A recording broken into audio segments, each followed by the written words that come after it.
നിർമ്മാണം നടക്കുന്ന Palakkad medical college പട്ടികജാതി പട്ടികവർഗ ക്ഷേമത്തിനായുള്ള നിയമസഭാ സമിതി സന്ദർശിച്ചു.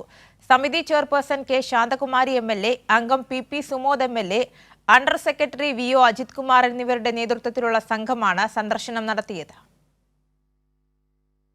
പാലക്കാട് മെഡിക്കൽ കോളേജിലെ രോഗികളുടെ വാർഡ്, OP, ഫാർമസി, ICU എന്നിവ സമിതി അംഗങ്ങൾ സന്ദർശിച്ചു. പട്ടികജാതി പട്ടികവർഗ ക്ഷേമത്തിനായുള്ള നിയമസഭാ സമിതി ചെയർപേഴ്സൺ കെ ശാന്തകുമാരി MLA, അംഗം പി സുമോദ് MLA എന്നിവരുടെ നേതൃത്വത്തിലായിരുന്നു സന്ദർശനം. നിർമ്മാണം നടന്നുകൊണ്ടിരിക്കുന്ന mortuary, power station, boiler plant എന്നിവ സന്ദർശിച്ച സമിതി പ്രവൃത്തികൾ വിലയിരുത്തി.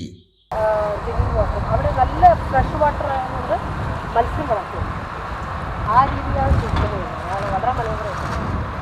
രോഗികൾക്കൊപ്പമുള്ളവർക്ക് വിശ്രമ സ്ഥലങ്ങളിൽ കൂടുതൽ സൗകര്യങ്ങൾ വർദ്ധിപ്പിക്കുക, വാർഡുകളിൽ വെന്റിലേഷൻ സൗകര്യം സ്ഥാപിക്കുക തുടങ്ങിയ നിർദ്ദേശങ്ങളും സമിതി മുന്നോട്ട് വെച്ചു.